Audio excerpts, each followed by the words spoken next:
everyone. Namaste. It's Dr. Shruti Mathur, past life regression therapist and energy healer.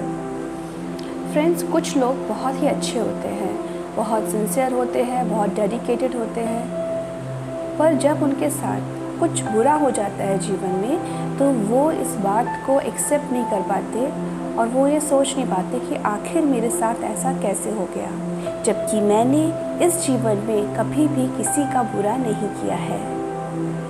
अक्सर हम जीवन की सारी गुत्थियाँ इस कॉन्सेप्ट पर सुलझाने की कोशिश करते हैं कि एक ही जीवन है, और जब एक ही जीवन है तो इस जीवन में तो कुछ किया ही नहीं है, तो फिर मेरे साथ ऐसा क्यों हो रहा है बुरा।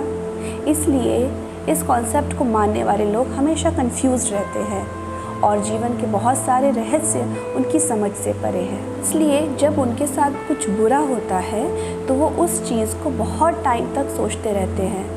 वो सोच करके कंफ्यूज होते रहते हैं, फिर फ्रस्ट्रेशन बढ़ता है और वो इतना बढ़ जाता है कि उनकी डेली रूटीन की लाइफ अफेक्ट होने लगती है।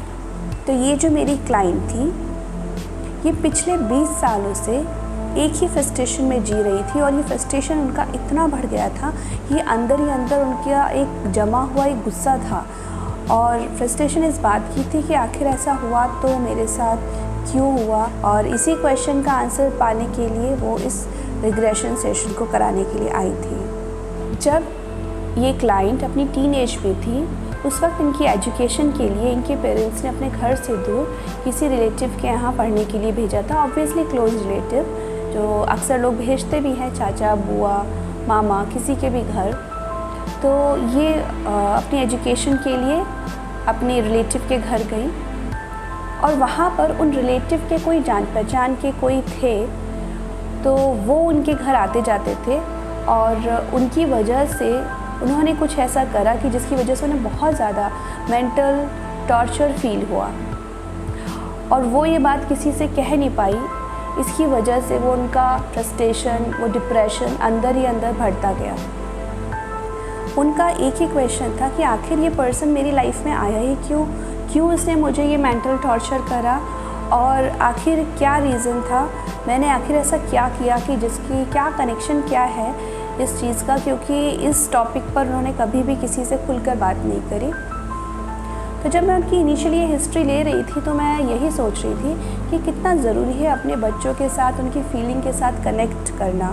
अगर वो घर से कहीं दूर भी गए हैं, कहीं आपने उन्हें पढ़ने के लिए भेजा भी है, तो आप अपने बच्चों से बात करते रहना चाहिए, उनसे पूछते रहना चाहिए कि क्या वो कंफर्टेबल हैं जहाँ वो रह रहे हैं, क्या आसपास के लोग जिनसे भी वो मिलते हैं वो सभी लोग, उनके साथ उन्हें सेफ़ फील होता है। ये सारी बातें पेरेंट्स को अपने बच्चों से करनी चाहिए और उनके मन का परेशानी, मन का हाल जान करके उस हिसाब से उन्हें आगे स्टेप लेना चाहिए, क्योंकि इसके आगे तक के कितना ज़्यादा बच्चों को आगे चल कर के इन चीज़ों का फ्रस्ट्रेशन हो जाता है वो हम शब्दों में बयान नहीं कर सकते।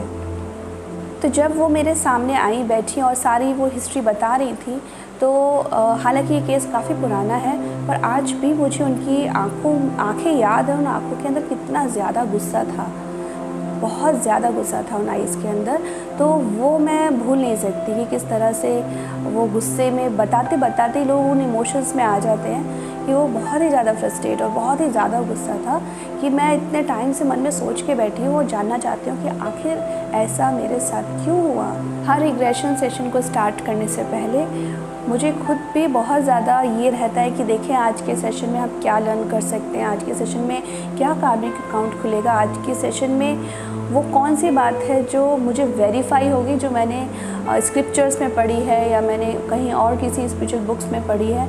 मेरे पास्ट लाइफ रिग्रेशन के केसेस के थ्रू वो सारी चीज़ें, वो सारी बातें वेरीफाई हो जाती हैं। हालांकि मैं इस चीज़ पर जोर नहीं देती कि आप इस चीज़ को वेरीफाई करो कि ये वाकई में पास्ट में ऐसा हुआ था या नहीं हुआ था, वो ईयर था या नहीं था, ये सब सेकेंडरी चीज़ें हैं। हम इसको पास्ट लाइफ रिग्रेशन के बाद थेरेपी वर्ड क्यों लगाते हैं, क्योंकि यहाँ पर इस रिग्रेशन थेरेपी के थ्रू लोगों की इमोशनल हीलिंग होती है। तो healing is more important than the verification of the event. But यहाँ मैं जिस वेरिफिकेशन की बात कर रही हूँ वो कॉन्सेप्ट की बात है, and concept is very very important. अगर हमारे लाइफ में हमारे कॉन्सेप्ट क्लियर हो तो हमें लाइफ में जो कुछ भी अचीव करना है, जो भी हमारा एम है, गोल है, उस तक हम बहुत फास्ट हम पहुंच सकते हैं। लेकिन अगर हमें कॉन्सेप्ट्स में ही डाउट है तो फिर हमारी ज़िंदगी भी डाउटफुल हो जाती है, हम ज़्यादातर कंफ्यूज रहते हैं और जो हम अपना गोल लाइफ में अचीव करना चाहते हैं वो नहीं कर पाते हैं। तो उनके जो फर्स्ट सीन ओपन हुआ था, उस फर्स्ट सीन में उन्होंने अपने आप को एक मैरिड विमेन देखा था और पूरा साउथ इंडियन गेटअप में, और जो प्लेस थी, जो जियोग्राफी चारों तरफ दिख रही थी वो कुछ केरला साइड की थी। तो वहाँ पे she was a married women और उनके हस्बैंड भी पूरे उन्होंने देखा कि वो पूरा साउथ इंडियन केरला में जो जिस तरह का ड्रेसअप रहता है उसी तरह से वो उनका पूरा ड्रेसअप था। उनकी मदर इन लॉ थी। तो जब मैंने कहा देखो इनमें से किसी को पहचानते हो, तो जब उन्होंने उस हस्बैंड को देखा तो ये एग्जैक्टली से yes this is the same person. तो आई थॉट कि ओके ये वही पर्सन है। तो एक नेचुरल जो होता है, क्योंकि इस लाइफ में उस पर्सन के संग इतना कॉन्फ्लिक्ट था, तो मुझे यही लगा कि अब कुछ ना कुछ इन हस्बैंड वाइफ के बीच में भी कुछ ना कुछ लड़ाइयाँ होती होंगी या कोई कॉन्फ्लिक्ट होगा, कुछ तो वो निकलेगा। पर हम जैसे जैसे आगे बढ़ रहे थे वो बहुत ही काम लाइफ थी, उसमें ऐसा कुछ भी नहीं था कि जहाँ कोई कॉन्फ्लिक्ट हो, कोई कुछ गलत करा हो, कुछ या इन्होंने कुछ गलत करा हो, ऐसा कुछ भी एक भी सीन नहीं था। So I was little bit confused कि एक भी सीन नहीं आ रहा जहाँ लगे कि यस कुछ कॉन्फ्लिक्ट है। तो मैंने कहा I don't know, may be जो यही हो सकता है कि सोल कई बार किसी को वो लाइफ टाइम दिखाना चाहती है जहाँ पे थोड़ा सा पीसफुल एटमॉस्फेयर था, ताकि शायद हम फॉरगिव कर सकें या फॉर एनी अदर रीज़न। ज़रूरी नहीं है कि हम हर बार अपना कार्मिक अकाउंट वही वाला देखें कि अच्छा इसने मेरे साथ बुरा किया है इस लाइफ में, तो मैंने भी किसी लाइफ में इसके साथ बुरा किया होगा। ज़रूरी नहीं है कि वही मेमोरी ओपन हो। कई बार आपको थोड़ा सा काम फील कराने के लिए या बड़े लेवल पर पिक्चर दिखाने के लिए लाइफ आपको ये भी दिखाती है कि जो पर्सन आज आपकी ज़िंदगी में जिसके साथ बहुत कॉन्फ्लिक्ट है, किसी लाइफ टाइम में आप इसके साथ बहुत पीसफुली भी रह चुके हैं। तो बहुत सारी चीज़ें हैं जो होती हैं, और कई बार हर कैलकुलेशन आपको सिर्फ एक सेशन में नहीं समझ में आ सकती, कई बार उसके लिए कई सेशंस लेने पड़ते हैं। डिपेंड करता है कि हम अपनी नेगेटिव एनर्जी कितने लाइफ टाइम से लेकर आए हैं। तो मैं उस सेशन को जस्ट कंक्लूड ही करने वाली थी और मैंने कहा चलो अब एंड करते हैं, एस्ट्रल रेल्म की तरफ जाते हैं। तो वो पूरा लाइफ टाइम उनका अच्छा गया। डेथ सीन भी बहुत पीसफुल था, जहाँ सब कुछ था। वो अपनी मदर लॉ की भी बहुत सेवा करती थी, हस्बैंड के संग भी बहुत अच्छा था। तो जो लास्ट डेथ सीन है वो बहुत पीसफुल था, वो कहीं से ऐसा कुछ नहीं था कि ओके बहुत ही डिस्ट्रेस में उनकी डेथ हुई हो। दैन स्लोली उनकी सोल जो है ऊपर की तरफ एस्ट्रल रेल्म की तरफ गई शरीर को छोड़ने के बाद, और वहाँ लाइट में उन्होंने रेस्ट किया। और यूजुअली ऐसा ही होता है, जब कोई सोल अपना एक शरीर अपना एक लाइफ टाइम कंप्लीट करती है, उसके बाद वो डिवाइन लाइट में, वाइट लाइट में जो कि एस्ट्रल रेल्म में है, वहाँ जाकर रेस्ट करती है। और उसके बाद नेक्स्ट लाइफ टाइम वो प्लान करती है किस तरह से नेक्स्ट लाइफ टाइम लेना है, किस अपने उनके हर सोल के अपने स्पिरिट गाइड होते हैं, उनके संग डिस्कशन होता है, बहुत सारी चीज़ें होती हैं। तो आई वॉज थिंकिंग कि चलो वहाँ से हम ब्लेसिंग वगैरह के लिए देखते हैं। जो भी आपके गुरु हैं उस वक्त मैं सेशन में इनवाइट करती हूँ कि जो भी भगवान है, गुरु है, कोई भी स्पिरिचुअल एनर्जी है वो आकर आपको ब्लेस करे। तो जब मैं उनको इनवाइट करने जा ही रही थी, अचानक उन्होंने बोला कि मुझे ऐसा लग रहा है कि इस एस्ट्रल रेल्म से कोई बहुत स्पीड से नीचे से मुझे कुछ ऐसे मुझे पुल कर रही है, कोई एनर्जी नीचे पुल कर रही है। और उसके बाद सीधे उन्होंने कहा कि मैं किसी के गर्भ में जा रही हूँ, माँ के गर्भ में जा रही हूँ। And with in few moments वो नेक्स्ट उनके माँ के गर्भ में थी। एंड वो उन्होंने इतना ब्यूटीफुली एक्सप्लेन करा था उस मोमेंट कि कितना अच्छा महसूस हो रहा है, माँ के घर में कितना सेफ़ फील हो रहा है, और वहाँ पर she can feel that love you know. और उस लाइफ टाइम में जब उन्होंने एकदम से एनर्जी फील करी कि कौन है मदर, कौन है ये, तो वो उस वक्त बड़ी इमोशनल हो गई, क्योंकि वो जो इस लाइफ टाइम में उनकी जो मासी थी वही उनकी उस लाइफ टाइम में मम्मी थी। तो वो बहुत ज़्यादा उस वक्त इमोशनल हो गई। एंड शी वाज सेज कि इस लाइफ टाइम में भी मौसी के साथ मेरा बहुत ज़्यादा अटैचमेंट था, और क्या कहते हैं, बहुत अच्छा उनके लिए वो इमोशनल मोमेंट थे। And she was feeling lots of love in her. उस सीन के बाद जब मैंने जीवन में आगे उन्हें बढ़ने के लिए कहा, तो बहुत सारे सीन्स आए जहाँ उन्होंने अपने आप को स्कूल जाते हुए देखा, और बहुत अच्छा लाइफ चल रही थी उनकी। अचानक से एक सीन आया जहाँ उन्होंने देखा कि वो कॉलेज वगैरह जा रही है एंड उन्होंने मेडिकल कॉलेज में एडमिशन लिया है and she study, she was a doctor. Then again I said कि चलो आगे बढ़ो, देखो क्या होता है। तो एक सीन आया जिस सीन में आई थिंक ये काफ़ी पुराने उस वक्त की बात है जब मेडिसिन्स के ऊपर काफ़ी क्लिनिकल ट्रायल्स वगैरह चल रहे थे। इनफैक्ट उस वक्त इतना स्ट्रिक्ट रूल्स रेगुलेशंस भी नहीं थे क्लिनिकल ट्रायल्स के लिए कि कंसेंट लेना है पेशेंट का, उसके बाद उसको उसमें ऐड करना है। वो काफ़ी स्टार्टिंग का वो टाइम था और वहाँ उन्होंने देखा कि एक पेशेंट है और इसमें कुछ कैंसर्स के ड्रग्स पर, मेडिसिन्स के ऊपर रिसर्च चल रही है। तो एक पेशेंट है जो बहुत ज़्यादा रो रहा था और बहुत ज़्यादा उनको रिक्वेस्ट कर रहा था कि आप ये सारे एक्सपेरिमेंट्स मेरे ऊपर मत करो। एंड आई थिंक वो उनकी लास्ट स्टेज थी उस कैंसर पेशेंट की, तो बहुत ज़्यादा रिक्वेस्ट कर रहा था कि मेरे ऊपर आप ये सब एक्सपेरिमेंट मत करो। पर शी सेड कि मैं बहुत ही एम्बिशियस डॉक्टर हूँ, मुझे इतना फ़र्क नहीं पड़ता कि ये पेशेंट को कैसा फ़ील हो रहा है, इसकी फ़ीलिंग क्या है, मुझे सिर्फ अपने काम से मतलब है। एंड वो बिल्कुल इतना रिक्वेस्ट कर रहा था लेकिन कि आप मुझे प्लीज़ छोड़ दीजिए करने, पर वो अपने एक्सपेरिमेंट्स कर रही थी। एंड आई थिंक उस वक्त वो बहुत ज़्यादा पेनफुल थे व्हाटएवर वो जो कर रही थी। बट अचानक से उनका एक इमोशन एकदम सरफेस पर आया और वो इमोशन था गिल्ट का। तो वो सेशन में अचानक बहुत ज़ोर से रोने लगी और कुछ और आगे देखने की बजाय वो वहीं पर I am sorry, I am sorry, I am sorry इतना रो कर वो इस चीज़ को बोलने लगी, क्योंकि वो कहीं एक मोमेंट था जहाँ उन्हें महसूस हो रहा था कि वो उस पेशेंट के इमोशंस, उसकी सिचुएशन, उससे कहीं भी कुछ उनको कनेक्शन फील नहीं हो रहा था कि यस मुझे इसके ऊपर थोड़ा सॉफ्ट रहना चाहिए इस पेशेंट के लिए। मैं शायद उस मोमेंट बहुत और कुछ भी काफ़ी इन्फॉर्मेशन उनसे पूछती या निकालती कि आखिर क्या रीज़न था, क्यों वो पेशेंट वहाँ पर कैसे आया, क्यों वो इतना ज़्यादा परेशान हो रहा था। लेकिन वो मैं कुछ भी नहीं पूछ पाई उस वक्त, क्योंकि वो इंटरनली उनको कुछ रियलाइजेशंस हो रहे थे उस मोमेंट।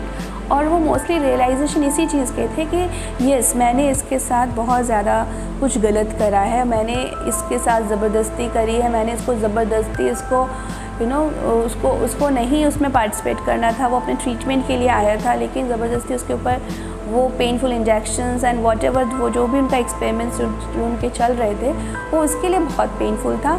और सबसे बड़ी बात यह है कि उनको खुद एहसास हुआ कि मैं एक एज ए डॉक्टर थी, वो बिल्कुल भी क्या कहा जाए कोई भी हीलर हो या डॉक्टर हो, उनको थोड़ा सेंसिटिव होना बहुत ज़रूरी है। अपने पेशेंट के संग, अपने क्लाइंट के इमोशन के साथ कनेक्ट होना बहुत ज़रूरी है, उसके अकॉर्डिंग उन्हें ट्रीट करना। आपने देखा होगा कुछ डॉक्टर्स होते हैं, हम जाते हैं उनके पास तो कुछ तो बड़े रूडली बात करते हैं कि मन भी नहीं करता है किसी पेशेंट्स का कि जा कर के इनके पास बैठ के इनको बोलो भी कि क्या प्रॉब्लम है। और इसके अलावा कुछ डॉक्टर्स होते हैं स्माइलिंग होते हैं, इतने क्या कहा जाए इतना कनेक्ट करते हैं अपने पेशेंट के साथ कि आधी प्रॉब्लम तो जैसे ही कोई पेशेंट उनके पास आता है उनको देखकर ही उनकी आधी प्रॉब्लम तो उनसे बात करके ही ठीक हो जाती है और फिर मेडिसिन भी ऑफ कोर्स इफ़ेक्टिव रहती है।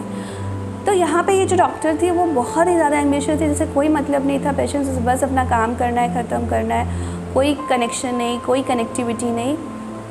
एंड वॉटेवर उन्होंने वो सब कुछ देखने के बाद जो उनका डिस्चार्ज हुआ है, जो फीलिंग्स और जो वो गिल्ट उन्होंने जो अपने अंदर महसूस करी है, तो वो इमोशंस इतने इंटेंस थे कि मैं उसके बाद तो मैं कुछ बोल ही नहीं पाई। And I was just listening her. मैंने कहा कि चलो ठीक है, इस वक्त इनको फील होना बहुत ज़रूरी है। जब हम सेशन में कोई भी इमोशन महसूस करते हैं तो वो अच्छा है कि वो निकल जाए वो सारा। तो वो सारा हुआ, दैन पूरा हमने सेशन कंक्लूड करा और जब वो उठी तो उनका चेहरा जो बिफ़ोर और आफ्टर, उसमें ज़मीन और आसमान का फ़र्क था। जहाँ बिफ़ोर का चेहरा इतना गुस्से से भरा हुआ था, इतना स्ट्रेसफुल था, वहीं आफ्टर का चेहरा इतना काम था, इतना सेटिस्फाइड था। And she says I am so, मतलब भगवान का और आपका मैं इतनी थैंकफुल हूँ कि मुझे ये कार्मिक अकाउंट समझ में आया कि ऐसा आखिर मेरे साथ क्यों हुआ। कर्मों की कैलकुलेशंस बहुत ज़्यादा डिफ़िकल्ट होती है। किसी को एक ही सेशन में समझ में आ जाता है हमारी कर्मों की कैलकुलेशन, किसी को ज़्यादा सेशंस की ज़रूरत होती है और हम एक ही सेशन में सारी चीज़ें नहीं देख सकते। किसी किसी की लाइफ में जो इंटेंस इमोशंस है या स्टैंड या कोई बहुत ही स्ट्रॉन्ग कार्मिक कनेक्शन है, वो यूजुअली कई बार ऐसा होता है कि वो एक ही लाइफ टाइम से आया है, तो वही एक ही सेशन में उनका प्रॉब्लम सॉल्व हो जाता है, एक ही सेशन में उनको रियलाइजेशन हो जाता है। लेकिन ज़रूरी नहीं है कि हर किसी के साथ सेम ही हो। किसी किसी के कार्मिक अकाउंट, किसी किसी की इमोशंस बहुत सारे लाइफ टाइम से आते हैं। So such people need multiple sessions. तो आज का जो ये सेशन था, इसमें हम बहुत सारी चीज़ें समझ सकते हैं। पहली चीज़ कि अपने बच्चों से कनेक्ट होइए। उनकी स्पेशली टीनेज बहुत ही ज़्यादा वो टाइम पीरियड होता है जब बच्चों के साथ बैठना, उनके इमोशन, उनकी बातें सुनना बहुत ज़रूरी है। उनके साथ हेल्दी डिस्कशन करना बहुत ज़रूरी है। क्या चल रहा है लाइफ में, कैसे फ्रेंड्स हैं। इनफैक्ट सबसे इम्पॉर्टेंट रिलेटिव्स के बारे में कि क्या वो घर में जो भी रिलेटिव्स हैं, जो भी रहते हैं साथ में, क्या वो उन सभी के साथ कंफर्टेबल हैं। कोई ऐसा इशू तो नहीं जहाँ पेरेंट्स का इंटरफेरेंस चाहिए। तो ये सब चीज़ें पता करनी, बच्चों के संग कनेक्ट होना बहुत ज़्यादा ज़रूरी है। दूसरा, आपका कोई भी प्रोफेशन हो, जो जिस भी प्रोफेशन में आप हो, चाहे आप हीलिंग प्रोफेशन में हो, मेडिकल प्रोफेशन में हो, इंजीनियरिंग, कोई भी आपका प्रोफेशन हो, जहाँ पर आप काम करते हैं और जहाँ पर आपके एम्प्लॉयज़ हैं या आपके पेशेंट्स हैं या आपके क्लाइंट्स हैं, उनके साथ, उनकी फीलिंग्स के साथ कनेक्ट होना बहुत ज़रूरी है। उनके सेशंस लेते हुए या उनको ट्रीट करते हुए या अपने एम्प्लॉयज़ के साथ काम करते हुए उनकी प्रॉब्लम्स को समझना, उसके अकॉर्डिंगली सोल्यूशन ढूंढना, क्या करना है, उन्हें कंफर्टेबल फील हो आपके साथ, ना कि वो आपको देख कर के डर की वजह से, ठीक है, डरें या ठीक तरह से आपको अपनी बात ना कह पाएँ या कुछ कह रहे हैं तो आप उनको अंडरस्टैंड करें। हर प्रोफेशन बहुत ही सेंसिटिव होता है, तो एक वो सेंसिटिविटी रहनी चाहिए। सेंसिटिव इतना भी नहीं होना चाहिए कि हाँ आपकी पर्सनल लाइफ अफेक्ट होने लगे, लेकिन हाँ आपके वर्क से रिलेटेड जो एक सेंसिटिविटी होनी चाहिए वो ज़रूर आप रखें। तो आज के लिए इतना ही। होप आपको ये past life regression case study अच्छी लगी होगी, और अगर अच्छी लगे तो ज़रूर इस वीडियो को आप शेयर करिएगा अपने फ्रेंड्स और फैमिली के साथ। ओके, वन मोर थिंग, अब पास्ट लाइफ रिग्रेशन के ऑनलाइन सेशन भी स्टार्ट हो चुके हैं। तो अगर किसी को भी ऑनलाइन सेशन लेना है तो वो वीडियो के नीचे जो डिस्क्रिप्शन बॉक्स है उसमें मेरा नंबर है, आप उस नंबर पर कांटेक्ट करके व्हाट्सएप के थ्रू आप अपना सेशन बुक करा सकते हैं। और कई लोगों ने मुझे कांटेक्ट किया भी था ऑनलाइन सेशन के लिए, तो उसमें से मोस्टली कई लोग मुझे एस्ट्रोलॉजर समझ रहे थे, तो उन्होंने अपनी डिटेल के साथ अपना बर्थ टाइम वगैरह ये सब दिया। तो मैं एस्ट्रोलॉजर नहीं हूँ और ना ही एस्ट्रोलॉजी के अकॉर्डिंग पास्ट लाइफ बताती हूँ। ये पूरा एक सेशन रहता है जिसमें 1 से 2 घंटे लग जाते हैं, और उसमें आप अपनी पास्ट लाइफ खुद विजुलाइज़ करते हैं, देखते हैं, और उसमें मैं सिर्फ आपको एज अ गाइड हेल्प करती हूँ, बाकी सब कुछ आप ही देखते हैं। आज के लिए इतना ही। Thank you so much. नमस्ते।